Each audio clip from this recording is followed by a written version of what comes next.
but it's you got to start from the bottom. I've kind of learnt what I've learnt through operationally and making mistakes and go, okay, we won't do that again.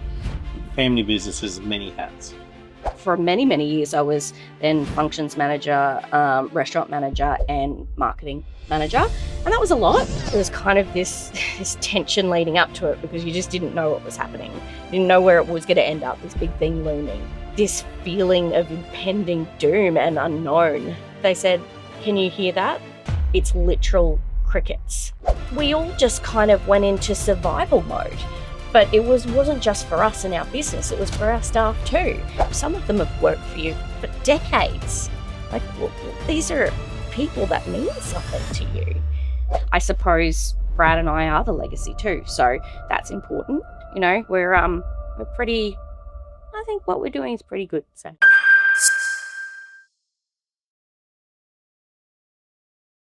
Hello everyone, my name's Graham Strang. I hope my younger self is listening. Tonight's guest has a double degree in journalism. Originally planned to escape Toowoomba, but serendipitously, I got it right, returned. Tonight's guest is Anita from Fitzy's. The marketing events manager is your title, but you're a lot more than that, I hear. And you've been at Fitzy's how long? On and off for 24 years since we took over the venue. What's it like with your brother? Look, it's been tumultuous over the years, but no, look, we're pretty blessed to have a really good relationship, working relationship and personal relationship. He's a lot better at separating those two things than I am, but I'm the younger sibling, so I'm allowed.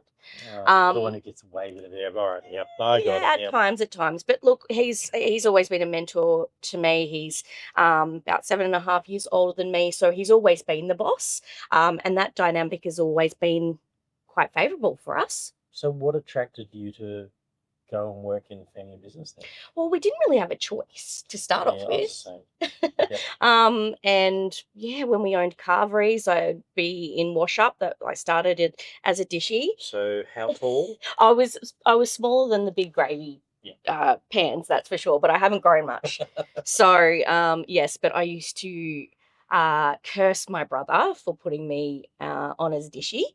But it's you got to start from the bottom. And I think it's important. And now if anyone puts a plate or anything down in our sculleries and doesn't scrape it, they'll hear about it. You got to have respect for everyone in the workplace, no matter what they do. Look,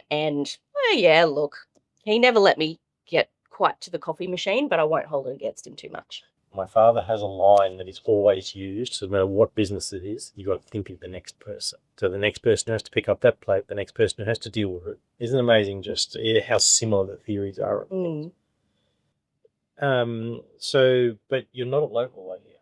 Well, not technically. Was born in Brisbane. My family's from Brisbane. Mum's from New South Wales. Which is controversial, but she's very much converted now. Mum and Dad moved up here before I was born. Then they went back to Brisbane, and my dad still had businesses up here, but commuted. I always remember he'd come home on the week during the week, and he'd stop in at a survey and get us little ice creams. So that's a nice childhood memory. But yeah, they worked really hard, and eventually it got a bit too hard to keep up the commute, so we moved up here. I started school up here in Brad High School. So where did you go to school? I went to St Saviour's to start off with, and then Fairholme through from grade 4. It's interesting, like from talking to Brad, your family is neck deep hospitality, regardless what it is. Did you remember, because your parents, they left their parents' family business to actually start their own ventures? Do you have any memory of that, or were you little? Or? No, that was that was before my time. But credit to Dad for doing that. He's the second eldest of 9 siblings, so there wasn't quite as much to go around, and he was made to be a leader. He's a born leader. He was never going to be second in charge, and he had a very different way of doing businesses than his brother Brian. nothing wrong with how Brian did it. They just didn't mesh well. So, Dad left the Fitzy's hotels down there, and the main hub is called the Glen Hotel, which my uncle still runs today. Very successful hotel. He went out and did carveries and opened coffee shops at Aspley Pick and Pay, and some worked and some didn't, but he worked his butt off. And and then eventually went full circle and asked permission of my late grandmother and grandfather to have a Fitzy's hotel again. And that's where we are. 2001. 2001. So how old are you? I'm almost 40. So what's that, 2020? So let's do some math. So I was 15 when we bought the hotel, and started as a waitress there, and yeah. It's the best grounding, isn't it? It really is, particularly I was pretty shy. Clearly not now. But being a waitress it's an act. You're really performing.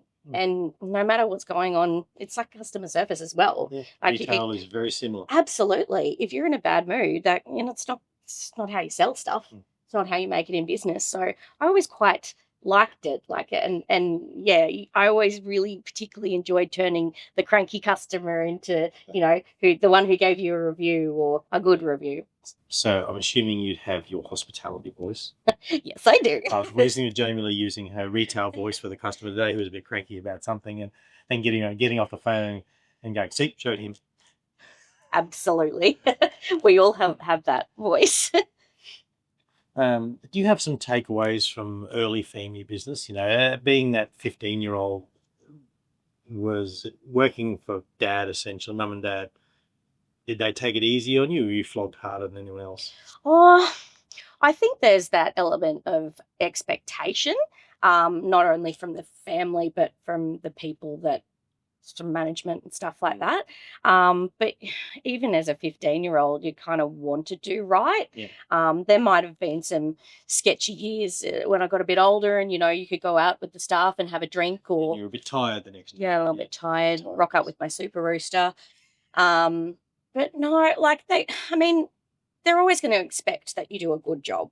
But I would say I'm pretty blessed. I wasn't really roped around the coals too much. Obviously, if I didn't do a good job, I knew all about it. But yeah, there's that fine line, I think, of what you can get away with and what you can't when you're a kid. For me, a lot of what people don't understand I find in family businesses, even as working as 15, 16, which we all have a lot of sacrifice in there too. There's a lot of times when everyone there's having an absolute ball and you're working.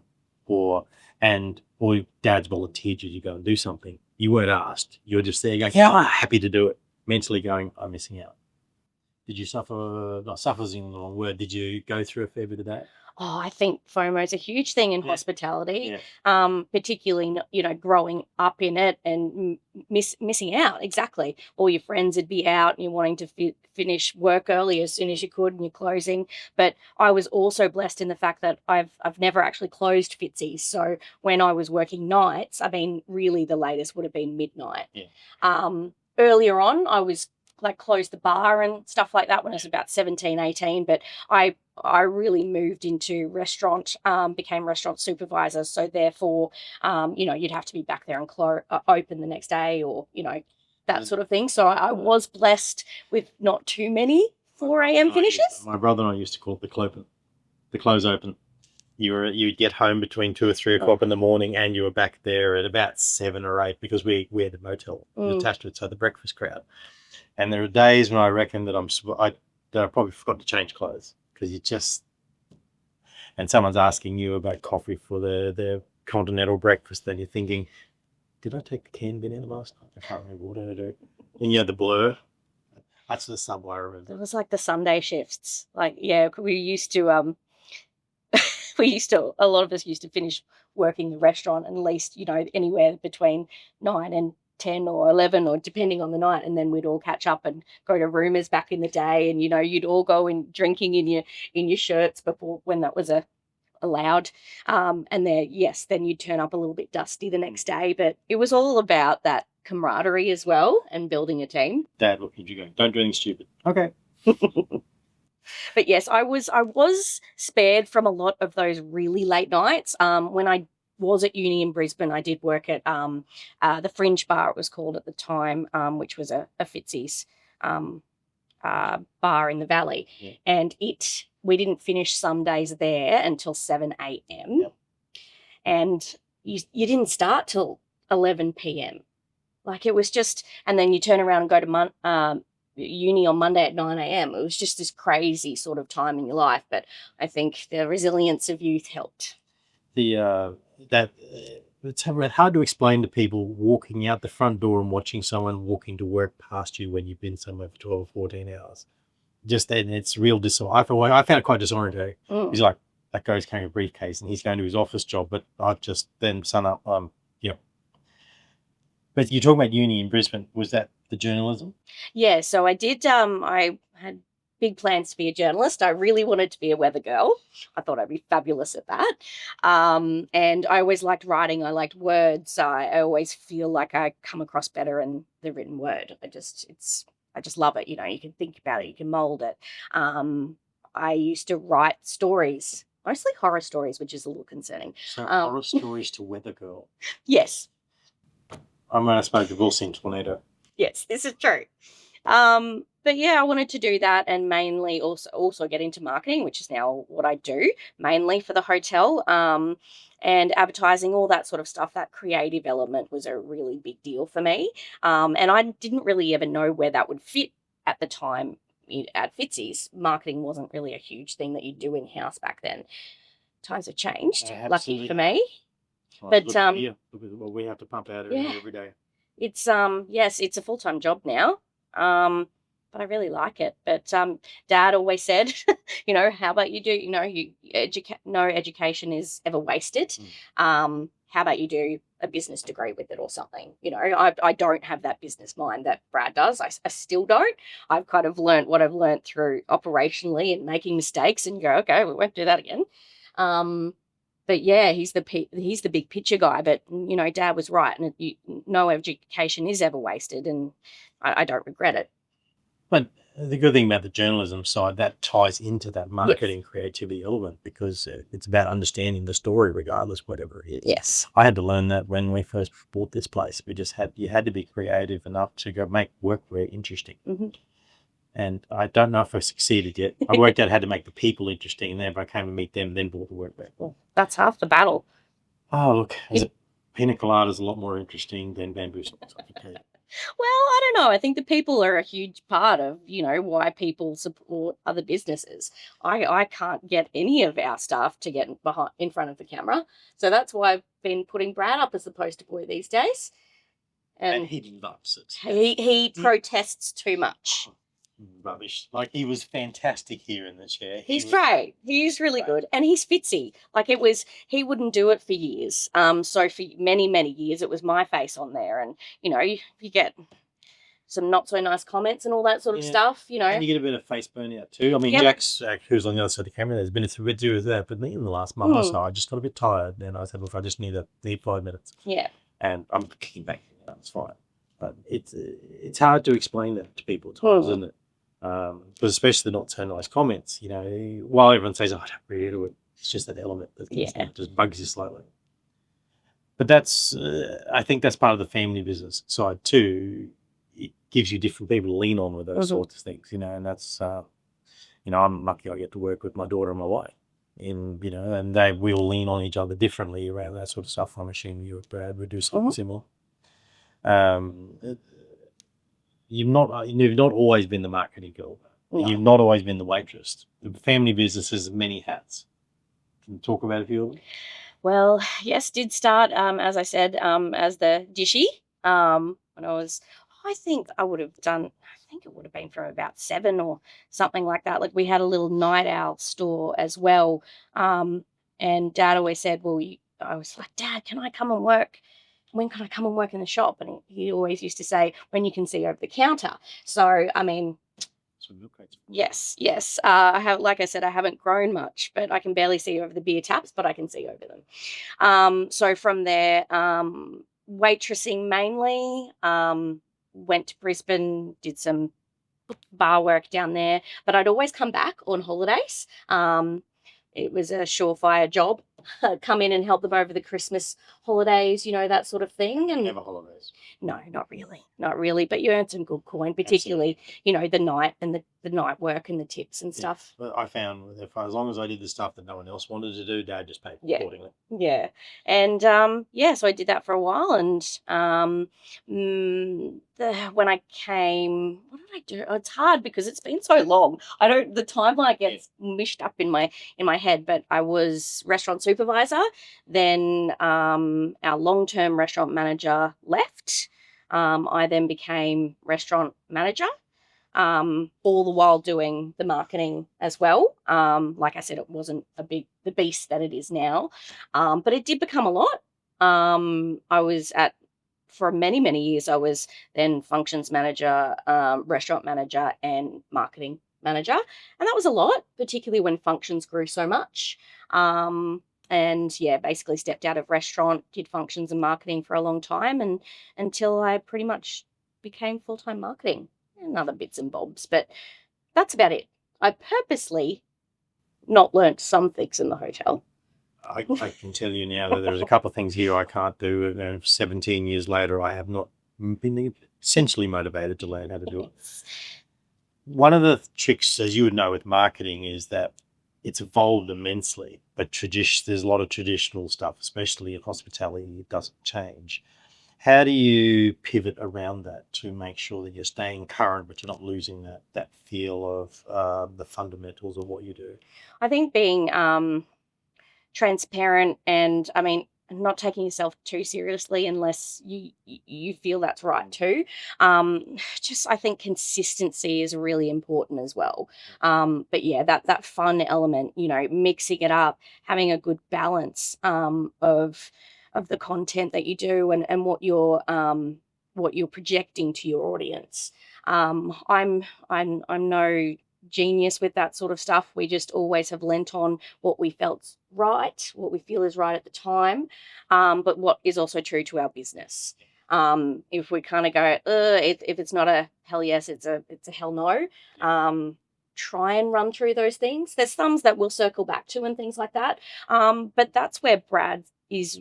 Another reason he's really good is because we just, what do you think about this? Or what do you think about that? Or, we did a recent reel and he was just really unsure about it. And he was featured in it. And he was like, do you think that, I think I look a bit stupid. And it's just like, look, I think it's great, but we don't want to make you feel uncomfortable. How about you just sit on it? It's like, okay, you're the boss, you do it. And it got thousands and thousands and thousands of views. They're often the best ones. Yes. But I think that consistency element is really important and staying true to our business and our family. And the cornerstone is obviously that family business as well. We really try and project that. We don't want to, flog a dead horse or anything, but, the Fitzy stories is on the menus. Anyone that wants to hear about it, happy to, talk about it to everyone. And every now and again, we'll bring that legacy. But I suppose Brad and I are the legacy too. So that's important. What happens from here, we don't know. But, we're pretty, I think what we're doing is pretty good. So. And you're both enjoying yourselves.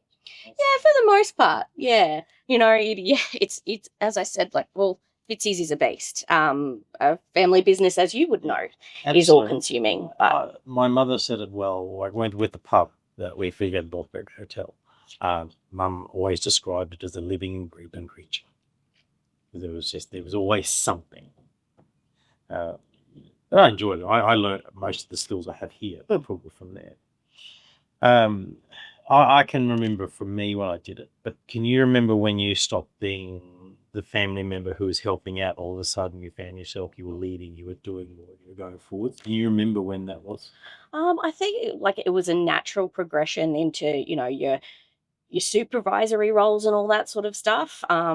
Getting older, growing up in the business, that sort of thing. But to be honest, I think it happened when other people left and by default, a few things went into that, or we diversified the business, and I wanted to be at the helm, or someone else wanted me to be at the helm, or maybe someone didn't, but I was there anyway. I remember getting told that I wasn't ready to be restaurant manager, and I didn't think I was either. I probably was. I think I did okay. And I was Now, so well, yeah, that's a plus. Still hasn't. So touch wood. Sorry, that's probably a bit loud on that.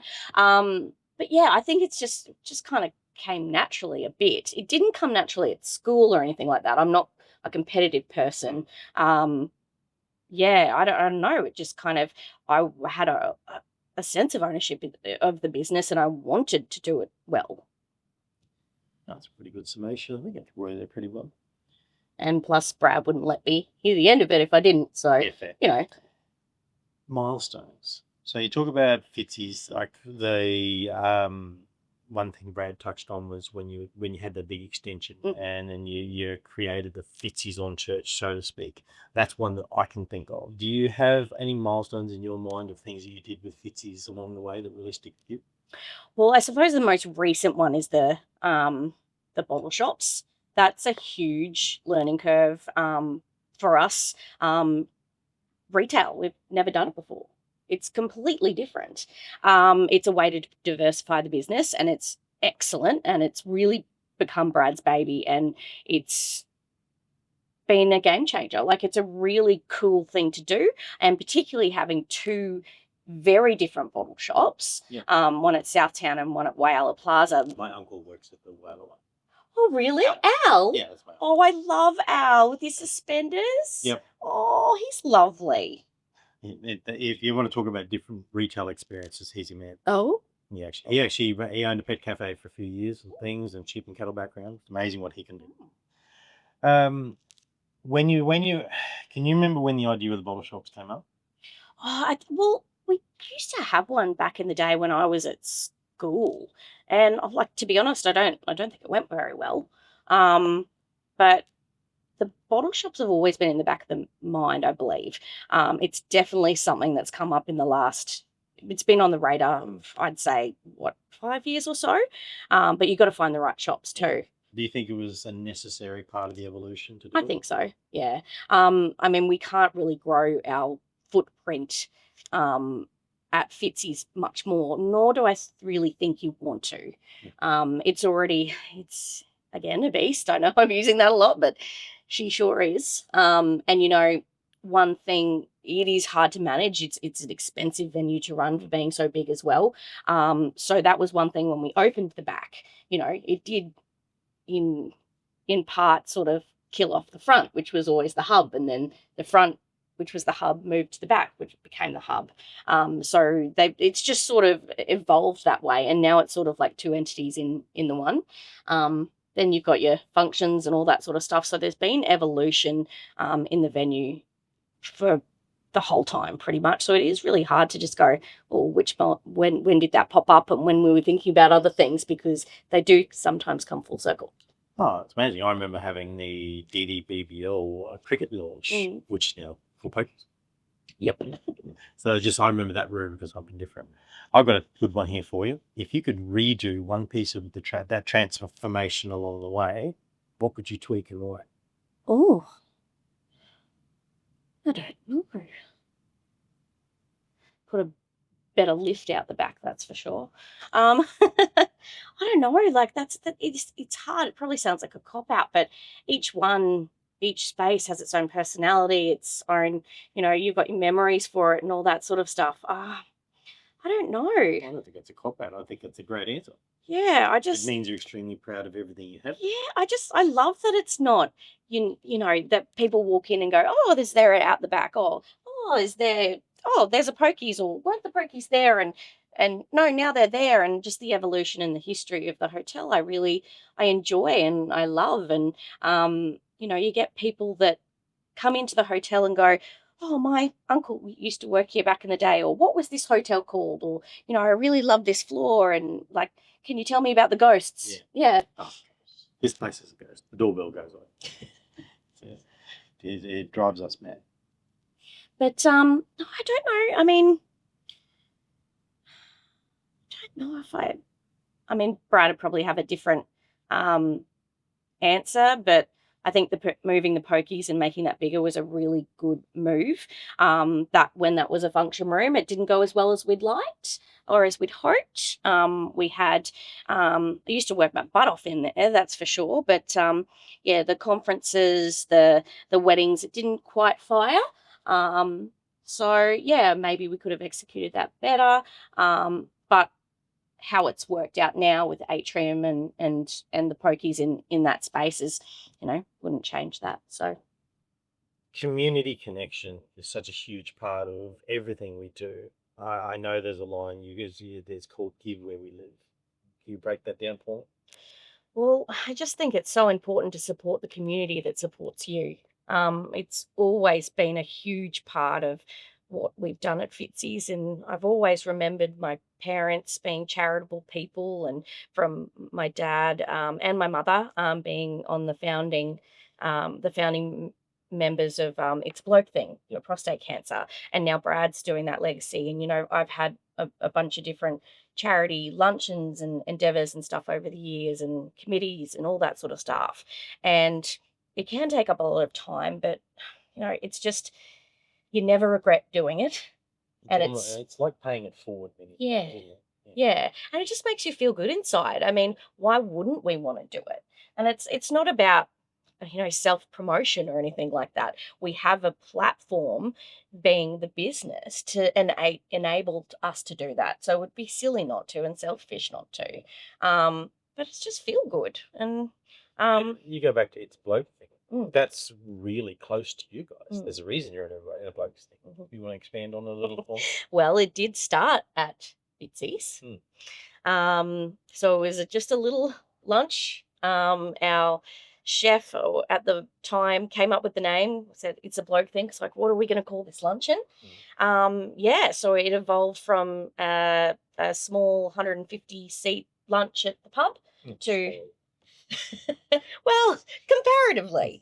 Now they've got like 600 people or something. It's amazing. Millions of dollars. It's a legacy. Yeah. And that's really, really so damn proud of everyone involved, not just my family. And you've got mum, and you've made mum and dad and Brad, and you've just done these really great things. It's just become, I think it's the biggest daytime luncheon in Australia or something like that. Something like that. It's don't quote me on that. But yeah, it's massive, and I would love to be able to do something like that. I want to do something that makes me feel good. That putting my skills into something like that would just be amazing. So, and there's one thing that prides me about Toowoomba is its ability to be collaborative, the ability to work together, and that's what I've always enjoyed. It doesn't matter what business, it doesn't matter if we're the same thing. I just like Toowoomba has that ability to do that. Is there something that's close to your heart that you'd like to have a crack at some time? As in a different charity, or well, I've always done a lot of work with, say Hospital Foundation and things like that. So we've done things for breast cancer and all that sort of thing. But my dad actually has melanoma, and I have been thinking that might be a good one to invest in. But I would really like to just be able to maybe create a female version of the It's a Bloke Thing. Yeah. Or at least create a group of kind, considerate, switched on business people that we can maybe do different events for different charities and pay it forward that way. I don't really know what it looks like yet, but we have been speaking, a few of us, and I just really think that maybe if we create a vehicle to do that and then see how it goes. We might, with our charity road trip, we might give a bit here and a bit there, and then, relationships grow, and it'll go down one path or it'll go down another, and then we'll just see where that goes. So I don't really know the answer to the question yet, but I'm pretty damn excited to explore it. I'll just put a stay tuned. Yes. To come up or something. One thing with charity and community, as well as I do, your door gets knocked on a lot. Yes. And it's challenging at times. It's hard to say no, and it's hard to say yes. Do you have, if you had to give someone in a small business tips around how you help someone deal with that knock at the door saying, can you help my community grow, non-for-profit, whatever it is, what would advice you give someone? Well, I think you've got to have boundaries. Yeah. It is really hard to say no for, how do you decide if the PNC at North Toowoomba State School gets a voucher, or, the Let's Talk Grief function, what does it get? How do you put a value on one to the other? I think it depends on the type of event and still stuff like that. But if you're unsure, just if you've got a sounding board to start off with, like Brad and I will go, oh, what do you think about this? Or, particularly if they're big ticket items, we don't do a hell of a lot of really big stuff. It's more about community engagement, things like that. But um, I think you've just got to find what works for you as well. So we will facilitate charity lunches. Um, we'll have, I mostly decide who gets vouchers and who doesn't. But, there are not all events and not all charities are created equal. So I just really think you've got to have your boundaries. And also, if you're unsure, maybe just sit on it. Because if you're in a bad mood, or, you've had a hectic day and it's just one more question, you just piss off.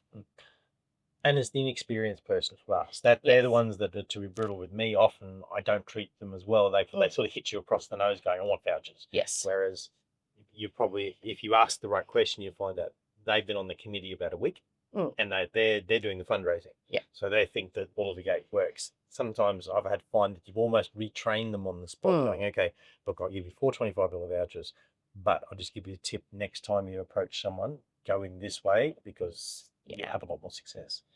And it's hard because, committees change so much, regardless of the big ticket or the small ticket. So the approaches, that's where I find what you talk about boundaries, because I find you've got to be careful in your own mind how you react to it.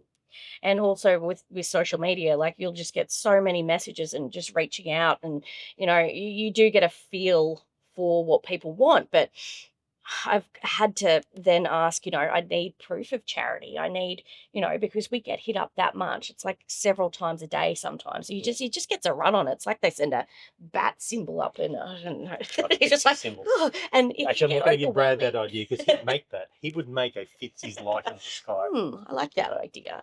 That'd be cool. But yes, it's you're right. The delivery, and just boundaries, and just maybe even having a budget for it as well. Not maybe, but having a budget, because sometimes, it gets out of hand. If it's, oh yeah, give that person $25, give that person hundreds of dollars. And while we absolutely love looking after charities and, love being approached because people, we want to connect with our community. At the end of the day, if we give a voucher, they're most likely going to come and use it and spend more. So it's, you pat my back, I pat yours, but it can be overwhelming, and you can kind of get a little bit salty about it sometimes. But at the end of the day, it's important. I learned to close the laptop and go read it tomorrow. Yeah.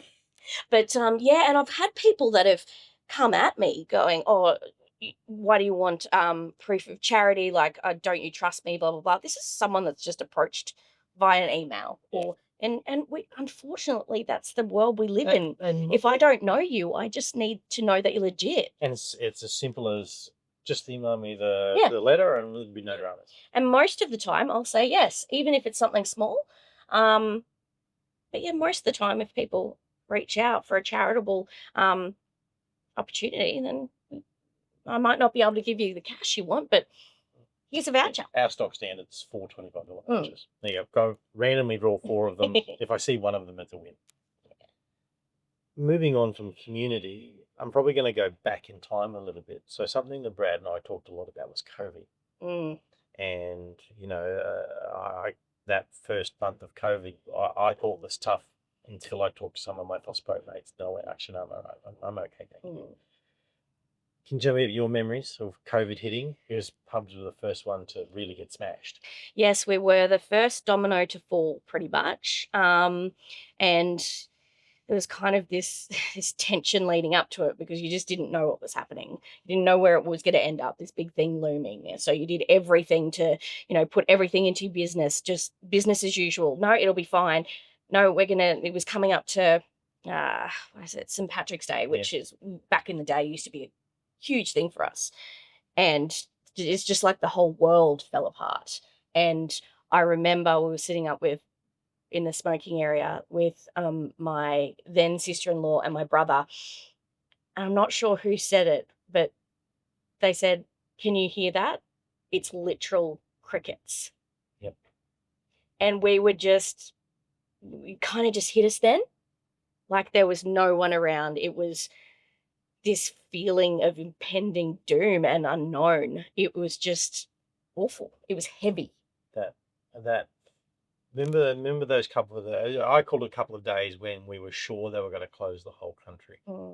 Even here, I sat the team down and told them all that defrosted the fridge, all bits and pieces, because I was sure that we were going home. Everyone was going home for at least 2 weeks. But it just didn't know what the other side looked like. But for you, it must have been even, because not only perishable goods, casual staff, yourselves, big building, lots of expenses, and no answers. And that's the thing too, the lack of answers. And as a family business, we closed and we had all our staff out the back and we didn't have answers for them. And I remember all of us were just crying, even Brad, and mum and dad were there, and we closed our doors and it was devastating. We didn't know when we were going to reopen them. We couldn't promise anything to our casual staff. And these are people that have worked, like some of them have worked for you for decades. Like these are people that mean something to you. And I remember after that, I remember I did a video of it. I went to the park with my dog because it's my happy place, and I was just bawling my eyes out. And I just remember, thanking the staff, thanking Toowoomba, and going, "Hey, we don't know when we're going to be back, but we certainly will be." So we kind of said, it's so long for now. But yeah, it was absolutely devastating.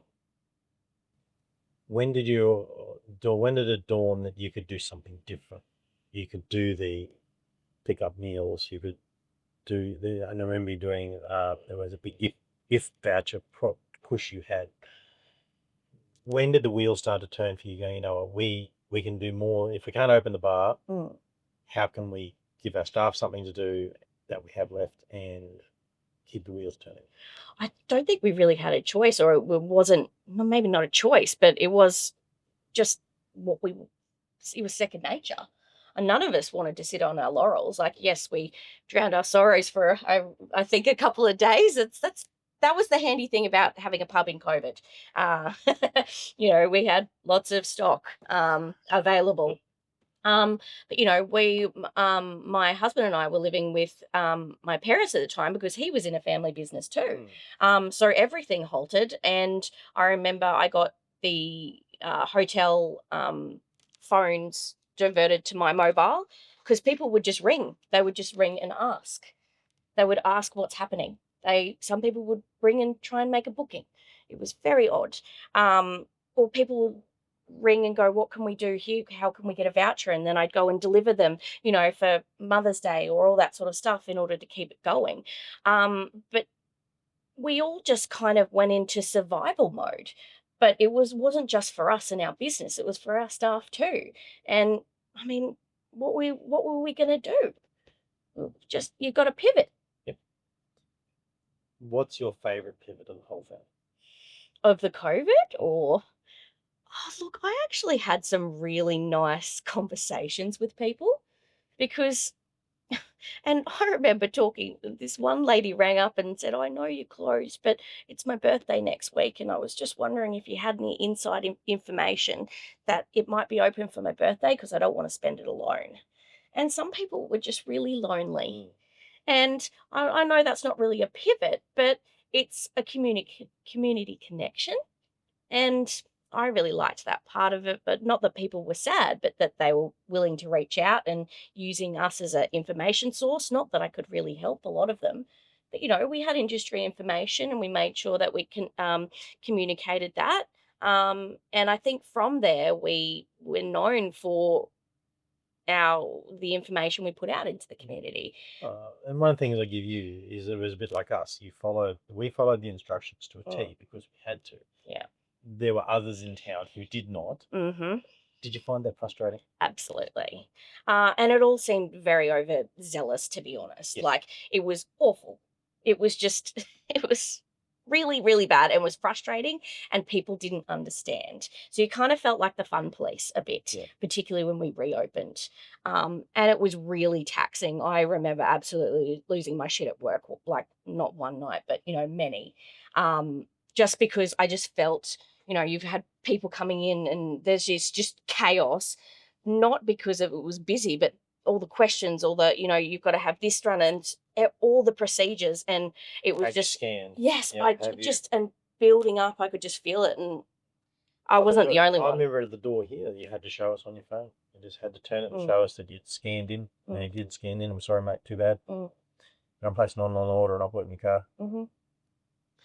And unfortunately, we came off as the bad guys a lot of the time because we do everything right. We always have. Why would we change that then? Oh, look, it's it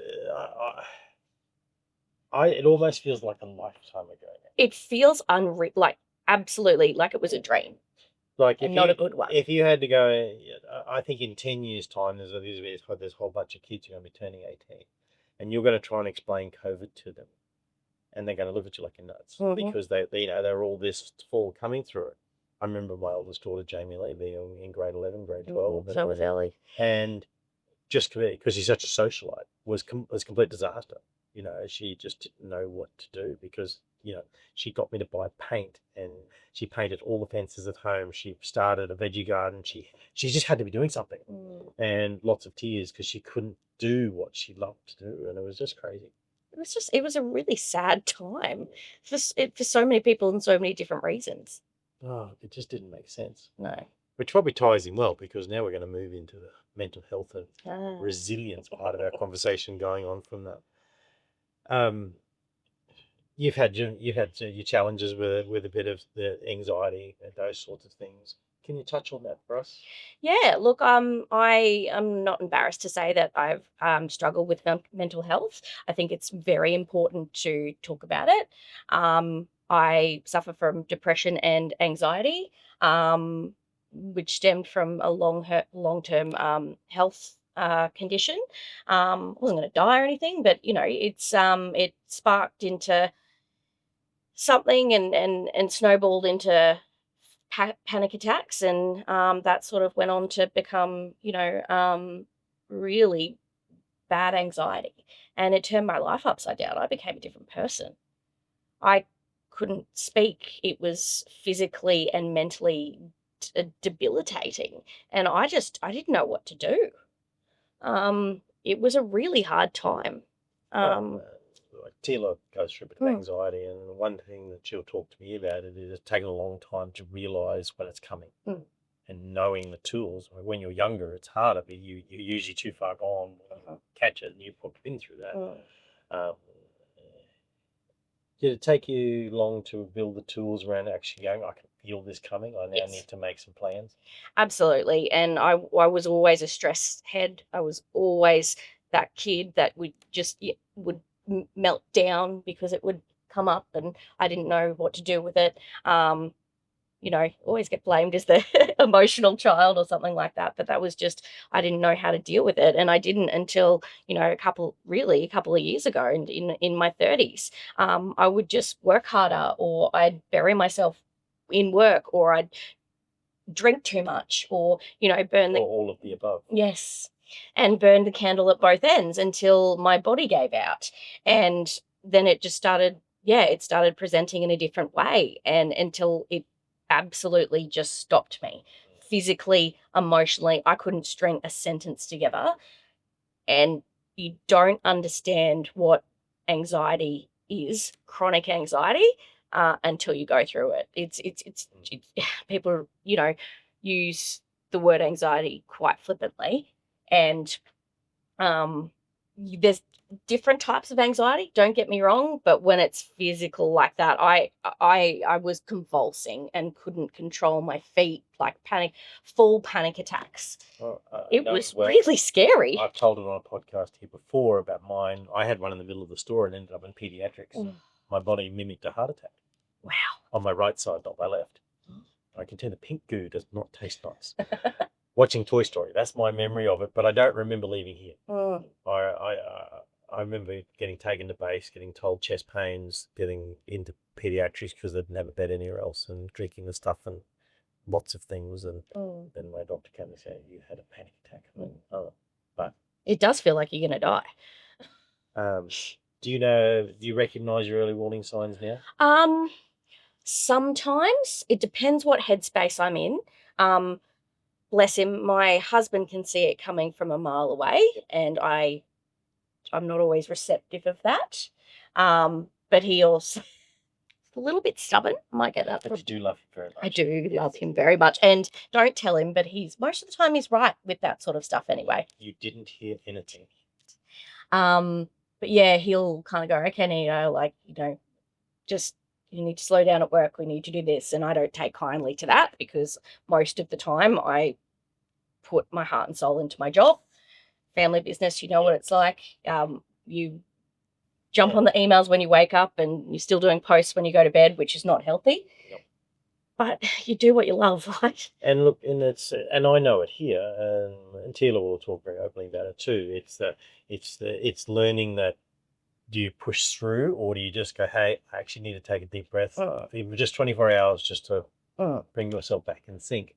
And it's a really hard thing. It is. And for people to understand, it's really hard. Although I do think we live in a day and age now where mental health is a lot more recognised, or people understand what to do with it, because I suffer a lot of frustrations that I'd rather someone communicate to me, whether it's a team member, family, whoever it is, saying, hey, look, I'm not at my best today. I'm not 100. Cool, we'll work around that. Then the team, and you'll have them who try and push through it, and then fall in a screaming heap, and you've still got to clean it up anyway. Yes, and that was me. That I was the fall and look, I still do from time to time fall in the screaming heap, and then it's like I need to crawl my way back into the world, out of this hole that I've really created for myself. But it is really important to recognize that and find those mechanisms that will get you back. So for me, anyone that knows me knows I'm low-key obsessed with dogs. And, it might take all my might to get out of the house and go to a dog park or play with my dog in the back of the backyard. But it's a happy place, and it might feel like razor blades, but it's just starting that momentum. It might be going for a walk with the dog to get some fresh air. It might be watching a dog movie, all dog related, but it's about routines and recognizing things that make you happy, even as a distraction. What's your favorite dog movie? Oh, it's got to be Marley and Me, doesn't it? But that's so sad. What's the one with Tom Hanks? Is that Turner and who? Oh, I love that one. That was me on boarding school, going back and forth from Toowoomba to Winton, or Winton to Toowoomba. I think they had it on play. It was the only VCR they had for about 3 years. I just watched one, actually. It was The Sound of Making Rain or something like that. Howled the whole time. Howled. But, yeah. No, look, Lassie for me. Old Yeller, that's another one. I wasn't watching that with Mum. But it's... If you give us some advice to someone who is just in the early stages of learning how to deal with this, what would you tell them? I'd say good on you for recognizing this might be a thing, and talk to someone about it. Yeah, you got to talk to. It's not. You haven't failed because your mental health might not be where it should be. You failed if you don't talk about it.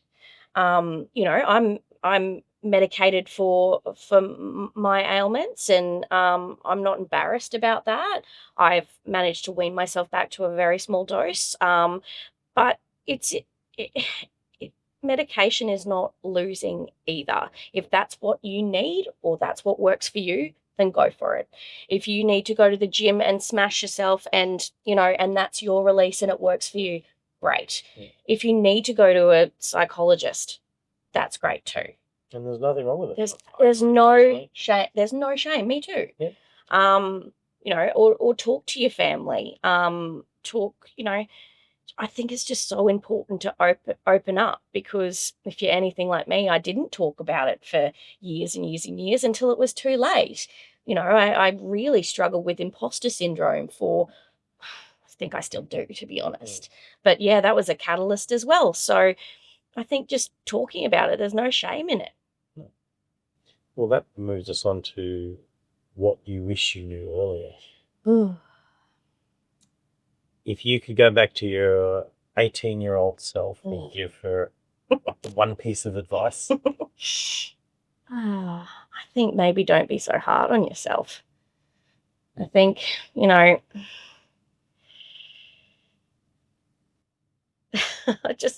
whole imposter syndrome thing again, trying to find out who you are, and that's part of being youth, but just give yourself a damn break.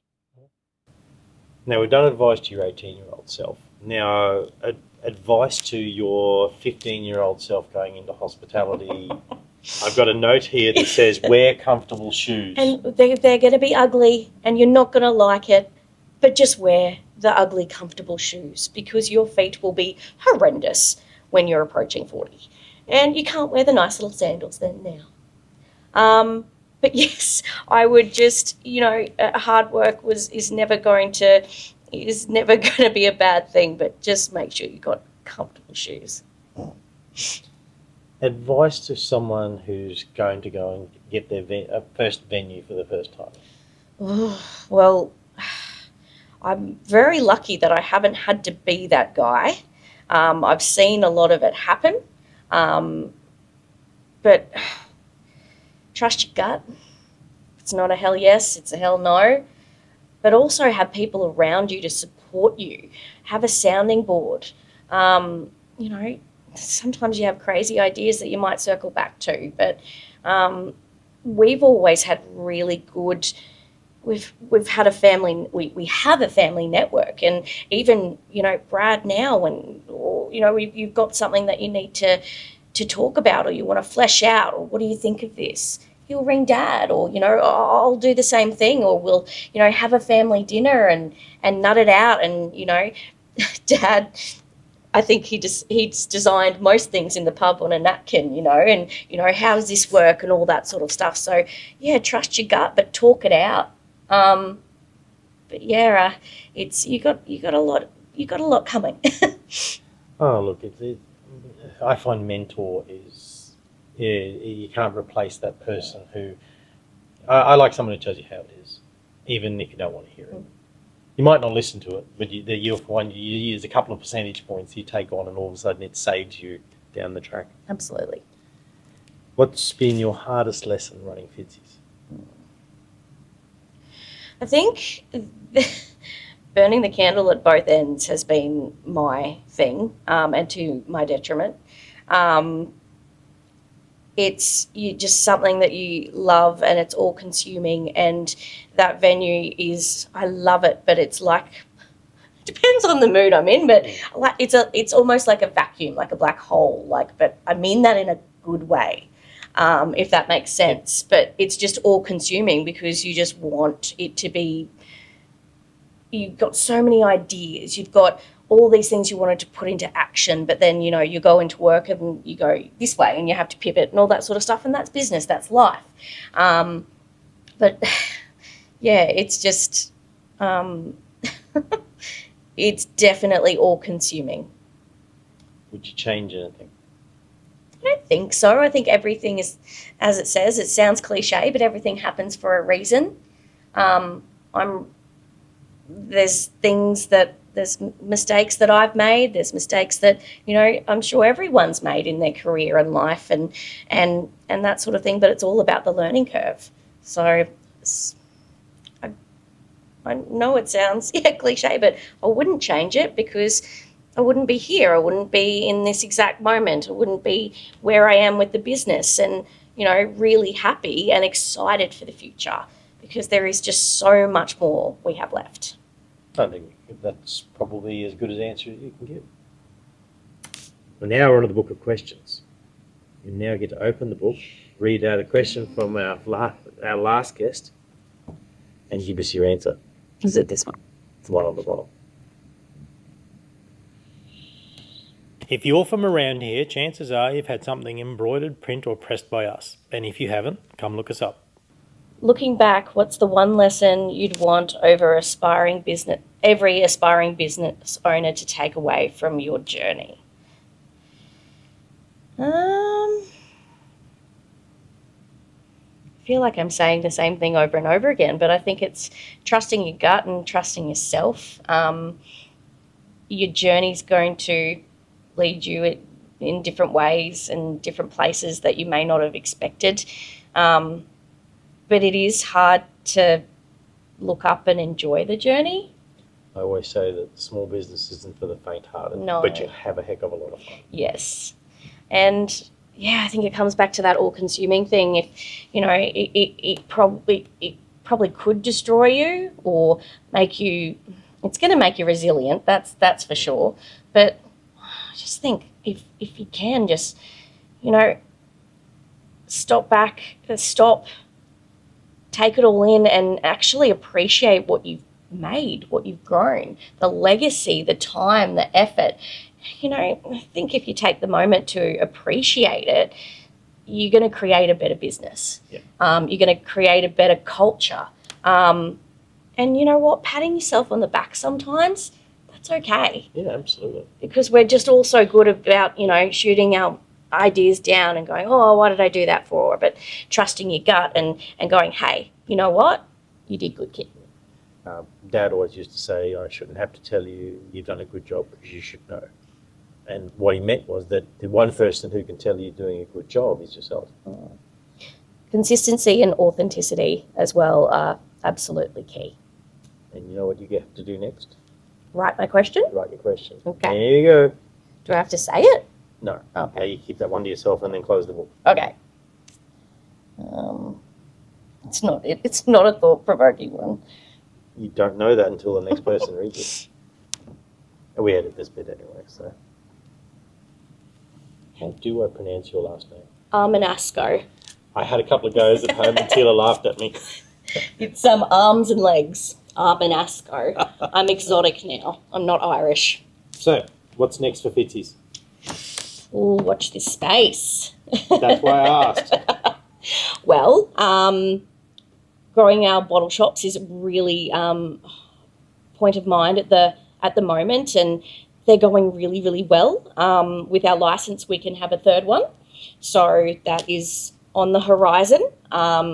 There is no more information about that just yet. But yeah, like just really thinking we're really taking some time, particularly Brad, of how to expand the business and grow the business, and think really just next level stuff, like outside the box. So it's all just talking and stuff at the moment, but it's also, he's been doing a lot to retrain his thoughts as a businessman as well, and how to expand the business and grow as our leader as well. So, you know, I think there's really some exciting things coming.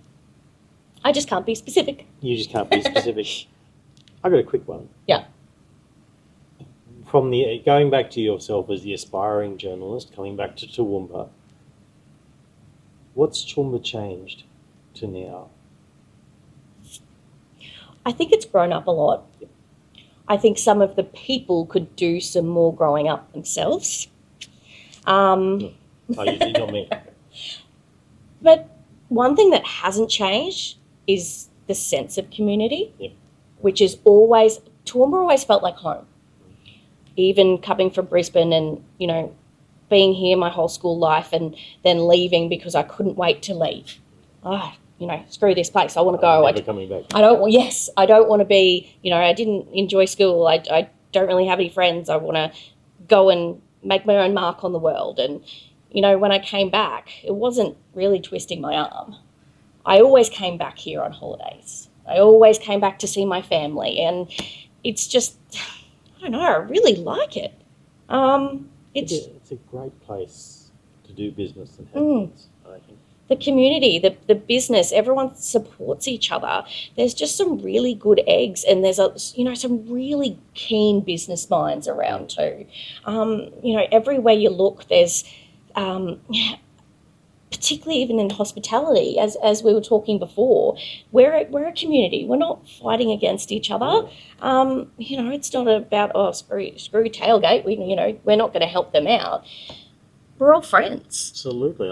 You've both been fantastic. I can take my tailgates perspective. I was just explaining before, Brad actually helping me remember some of the stuff we used to do so that we could put them in place for it to work better. It's not us and them. And I think that it does come back to being a little bit of a small town. It's still got that bit of mentality, some good, some bad, but that sense of community and support, it's always resonated with me. And I don't think it's going away anytime soon, and I really hope it's not. No.